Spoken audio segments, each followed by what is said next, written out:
Bacaan dari kitab Keluaran.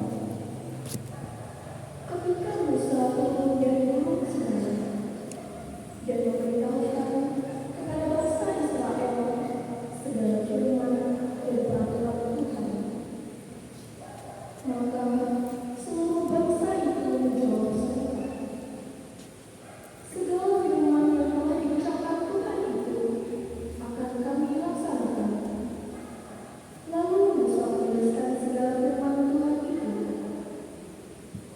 Keesokan harinya, pagi-pagi, didirikannya mezbah di kaki gunung itu dengan 12 suku sesuai dengan ke-12 suku Israel. Kemudian disuruhnyalah orang-orang muda dari bangsa Israel mempersembahkan kurban bakaran dan menyembelih lembu jantan sebagai kurban keselamatan kepada Tuhan. Sesudah itu, Musa mengambil sebagian dari darah itu lalu ditaruhnya ke dalam pasu. Sebagian lagi dari darah itu disiramkannya pada mezbah itu. Lalu diambilnya kitab perjanjian itu dan dibacakannya, dan bangsa itu mendengarkan. Lalu mereka berkata, segala firman Tuhan akan kami laksanakan dan kami taati. Kemudian Musa mengambil darah itu dan mewajibkannya kepada bangsa itu seraya berkata, inilah darah perjanjian yang diikat Tuhan dengan kamu berdasarkan segala firman ini. Demikianlah sabda Tuhan. Syukur kepada Allah.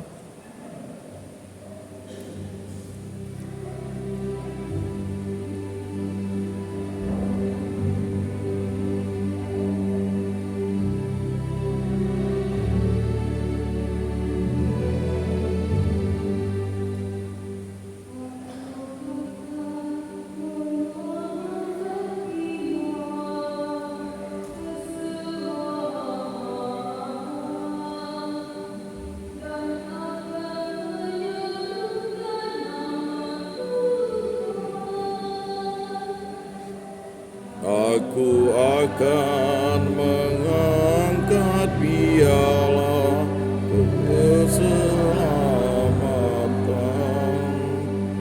dan akan menyerukan nama Tuhan.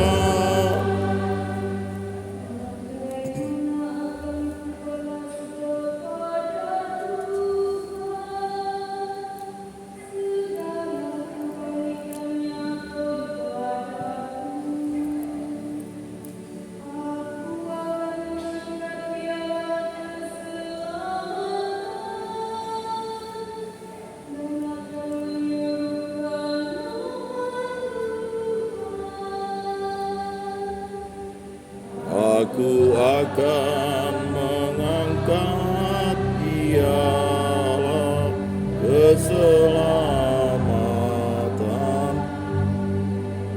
dan akan menyerukan nama Tuhan.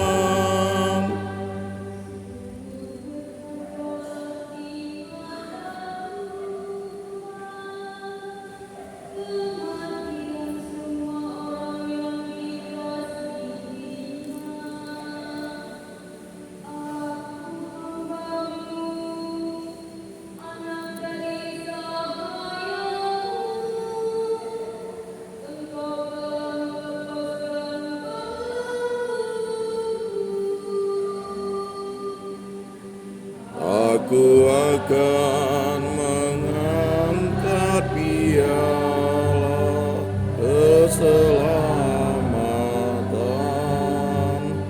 dan akan menyerukan nama Tuhan.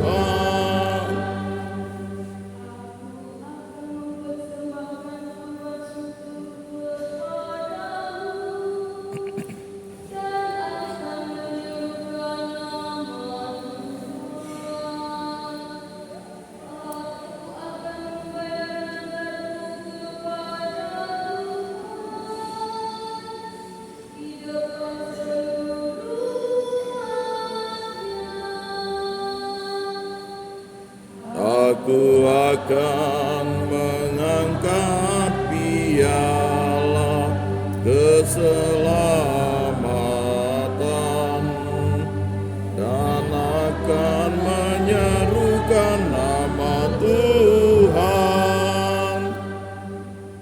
Bacaan dari surat kepada orang Ibrani. Saudara-saudara terkasih, Kristus telah datang sebagai imam agung demi kesejahteraan masa yang akan datang.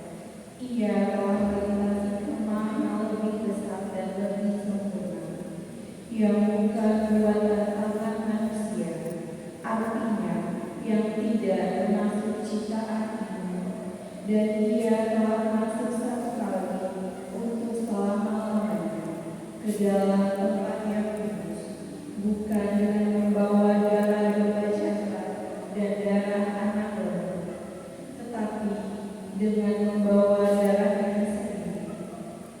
Dan dengan itu ia telah mendapat kelunasan yang kekal, sebab jika darah domba dan lembu jantan dan percikan abu lembu darah mampu menguduskan mereka yang najis, sehingga mereka disucikan secara lahiriah, betapa lebihnya darah Kristus yang atas golongan Roh abadi telah mempersembahkan dirinya sendiri kepada Allah sebagai persembahan yang tidak dicatat.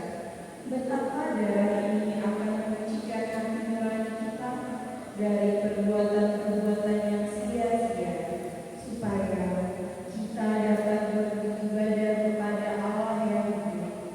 Karena itu, Kristus adalah perantara dan suatu perjanjian yang baru, supaya mereka yang telah terpanggil dapat menerima bagian kekal yang dijanjikan, sebab ia telah mati untuk menebus pelanggaran-pelanggaran yang telah dilakukan selama perjanjian yang pertama. Demikianlah sabda Tuhan.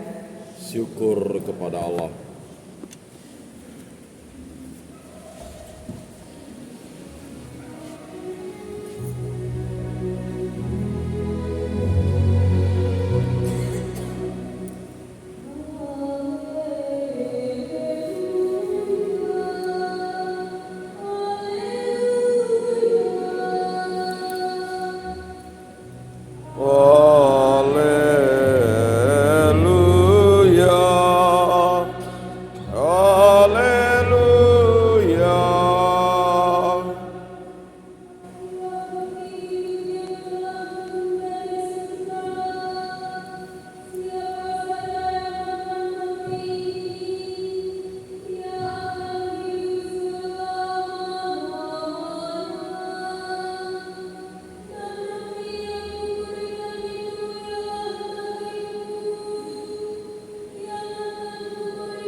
Dan bersama rohmu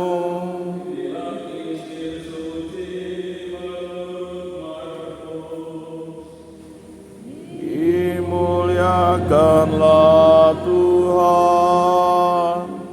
Pada hari pertama dari hari raya roti tidak terlagi, pada waktu orang menyembelih domba Paskah, murid-murid Yesus berkata kepadanya, "Kemana engkau hendak kami pergi untuk mempersiapkan perjamuan Paskah bagimu?" Lalu Yesus menyuruh 2 orang muridnya dengan pesan, "Pergilah ke kota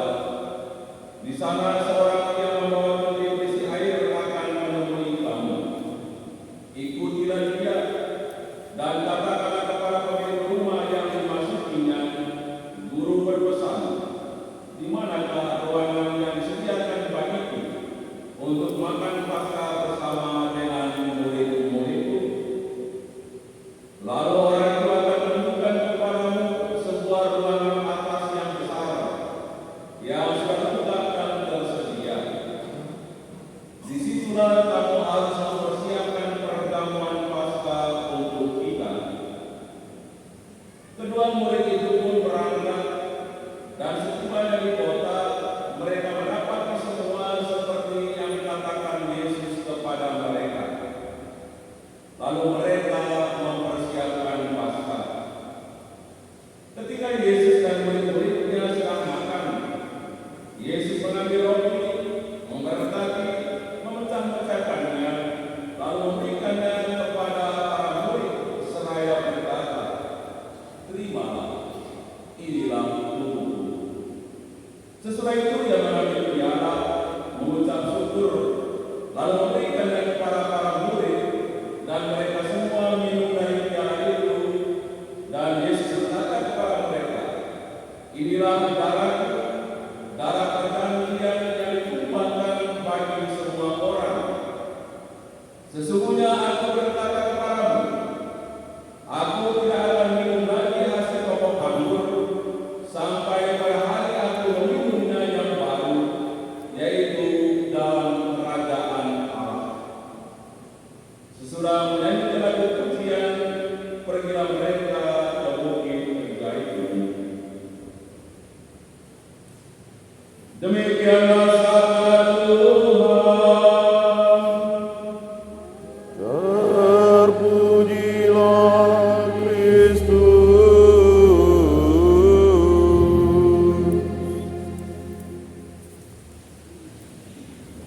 Inilah tubuhku, inilah darahku. Bapak Ibu, saudara-saudari yang terkasih di dalam Kristus, di tempat di mana Yesus memperbanyak 5 roti dan 2 ikan, di situ ada sebuah kapela. Di depan kapela, di depan altar, ada sebuah lukisan dari mosaik. Di dalam lukisan itu ada 2 ikan, tetapi hanya ada 4 roti.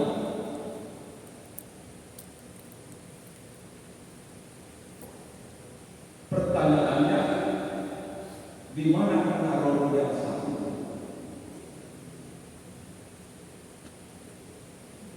Kenapa hanya ada 4 roti? Apakah memang satunya sudah dicuri orang?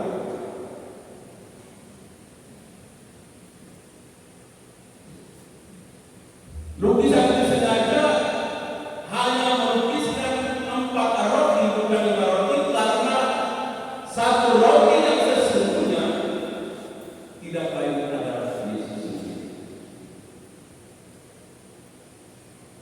Karena Yesus sendiri pernah mengatakan bahwa akulah roti yang hidup yang telah turun dari surga.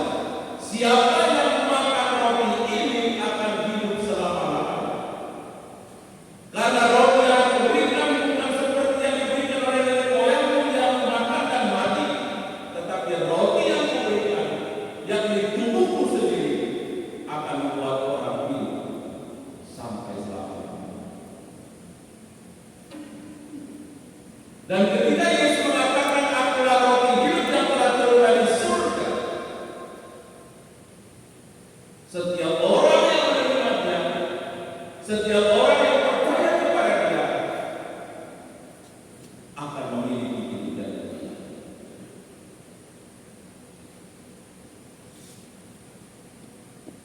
Peristiwa atau mukjizat pertanyaan roti yang dilakukan oleh Yesus mengarahkan pandangan perhatian para murid dan para pengikutnya akan perjamuan abadi yang diselenggarakannya bagi setiap orang yang percaya di rumah Bapa yang surga.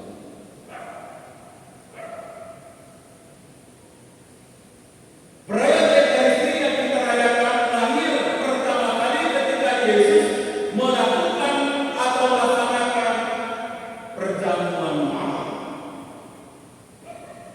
yang terakhir bersama para murid. Ketika perjamuan itu, Yesus mengambil roti sebagai simbol tubuhnya dan mengatakan, "Inilah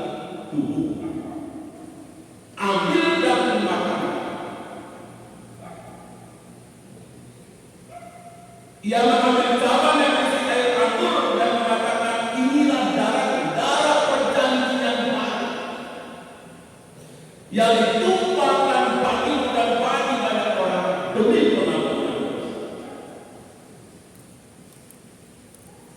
Dan pada akhir dari perjanjian itu, Yesus katakan, lakukanlah ini sebagai kenangan akan aku. Pada saat itulah Ekaristi yang kita rayakan dalam gereja yang kita imani sebagai saat kenangan Yesus hadir dan memberikan tubuh dan darahnya bagi kita yang dilambangkan disimbolkan oleh roti dan anggur yang akan dikuduskan oleh kuasa Allah sendiri, akan memberikan kepada kita keselamatan dan kehidupan yang kekal. Bapak Ibu saudara-saudari yang berkasih,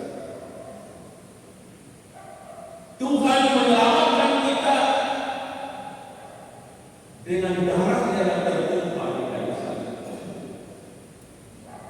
Surat kepada orang Ibrani yang dalam bacaan 2 mengatakan bahwa bukan darah anak domba yang akan menyelamatkan, yang akan menguruskan, tetapi darah Kristus yang tertumpah di kayu salib.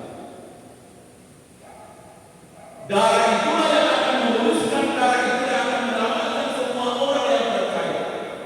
Darah itulah yang akan memberikan kehidupan kekal kepada setiap orang yang percaya kepada.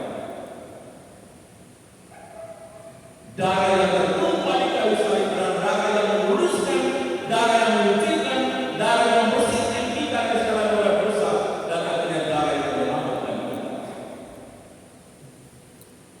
Dan Yesus memberikan seluruh hidupnya bukan untuk kemuliaan dirinya, tetapi semata-mata untuk keselamatan kita umat manusia yang berdosa. Yesus mengambil jalan hina, menderita, wafat, mati di kayu salib karena cintanya yang begitu besar kepada kita umat manusia. Kalau bukan karena cinta Allah yang begitu besar kepada kita manusia, Allah tidak akan mengurus putra tunggalnya ke dunia menjadi sama seperti kita menderita mati di kayu salib. Tapi karena cinta Allah yang begitu besar dan luar biasa kepada kita, Ia rela mengutus putra tunggal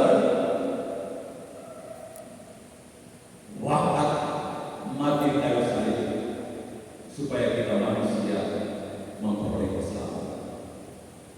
Bapak Ibu saudara-saudari yang terkasih, Gereja Katolik merayakan perayaan Ekaristi bersumber pada apa yang Tuhan lakukan pada saat malam perjamuan terakhir.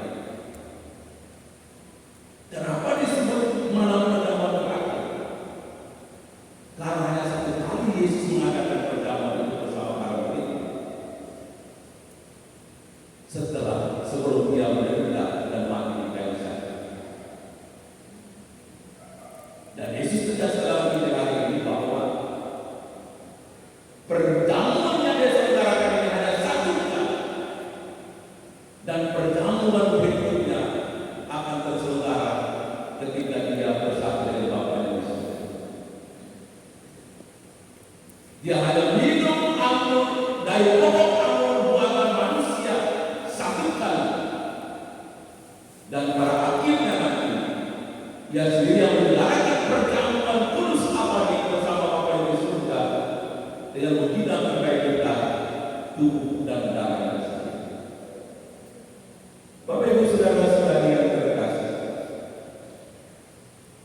kita mengimani bahwa dalam roti dan anggur yang kita persembahkan di atas altar,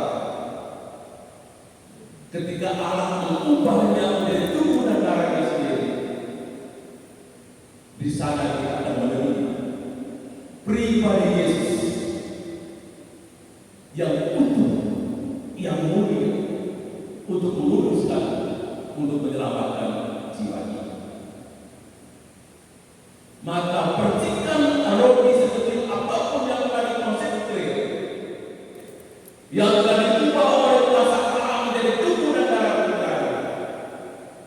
yang kita terima itu ada tubuh dan darah Tuhan yang utuh yang diberikan kepada kita.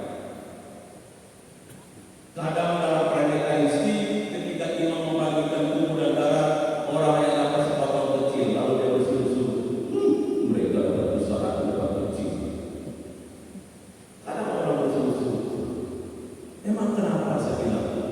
Mereka itu menerima tubuh Yesus utuh, pastor, aku mendapat keringan doang. Ingat, seremah apapun tubuh yang dari persegi, roda dari kita menerima sama pribadi Yesus yang itu, tidak ada kurang sedikit. Dan itu hanya mungkin kalau kita menerimanya dengan iman yang penuh kepada Allah. Tubuh Tuhan akan mengubah kita dari Allah. Kalau kita sungguh yakin yang kita terima itu adalah tubuh Kristus yang akhir, yang memberikan seluruh hidup dari kita, yang akan mengubah kehidupan kita dari dalam, sehingga membuat kehidupan kita menjadi pancar kehadiran Tuhan yang membawa damai sejahtera, membawa keselamatan kepada sesama. Maka saat kita menghadiri perayaan Ekaristi, hendaklah di dalam diri kita ada satu keyakinan yang mendalam bahwa saya datang ke gereja menghadiri Ekaristi untuk berjumpa dengan Tuhan, untuk menerima Tuhan yang hadir secara nyata dalam tubuh dan darah yang diterima pada saat Roh Kudus. Tetapi kalau kita datang menghadiri Ekaristi hanya sekedar sebagai kewajiban rutinitas keagamaan belaka, tanpa ada satu rasa bahwa kita datang untuk mengalami perjumpaan dengan Tuhan, karena Dia sendiri yang menyelenggarakan Ekaristi bagi kita, maka ketika kita pulang dari gereja, kita tidak mengalami apa-apa dalam hidup kita. Sehingga banyak orang mengatakan, ngapain kamu buang-buang waktu ke gereja, toh kamu tidak terima apa-apa.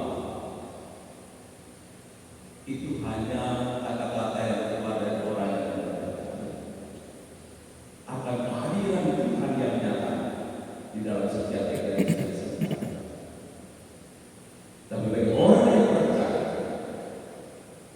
kepada Tuhan yang telah memberikan tubuh dan darahnya dan yang kita terima dalam setiap kali Ekaristi Kudus, kehadiran Tuhan di dalam diri kita akan mengubah hidup kita dari waktu ke waktu, sehingga kehidupan kita layak dan berkenan di hadapan Allah. Pernah terjadi pengalaman sebuah keluarga dalam kehidupan mereka setelah mereka ditinggalkan oleh anak-anak karena sudah menikah semua. Mereka hidup berdua saja di rumah. Setiap hari bertengkar melulu. Kadang-kadang suaminya yang sudah tua sudah makan pagi masih tanya, mana sarapan? Lupa. Sudah makan siang dia kalau istrinya masih tanya lagi, sudah makan siang tadi kita ini. Setiap hari bertengkar melulu. Lalu istrinya merasa tidak betah. Lalu apa dibuat oleh istrinya? Dia mengajak suaminya, Pak, yuk ke gereja tiap pagi.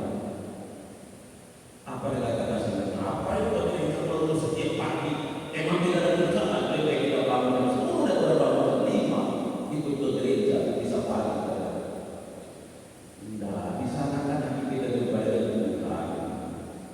Istrinya pun awal-awalnya suaminya tidak menghiraukan. Lama-lama sudah menjadi rumah tangga. Udahlah, biar aku ikut juga apa-apa.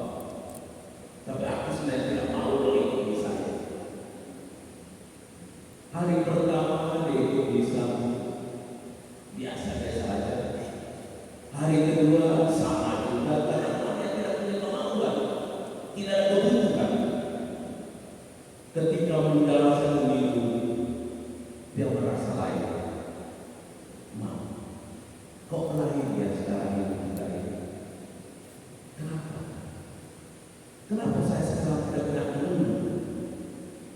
Biasanya aku mengeluh terus, kok sekarang mulai pelan-pelan. Tidak ada keluar kata-kata keluar dari mulut saya. Istrinya tenang-tenang saja. Setelah mereka mengalami perjumpaan yang keluar dari waktu ke waktu, hidup mereka berubah-ubah. Dan saat itu istri mengatakan, Pak, yang mengubah kita bukan orang lain. Yang mengubah kita dari dalam adalah Tuhan sendiri.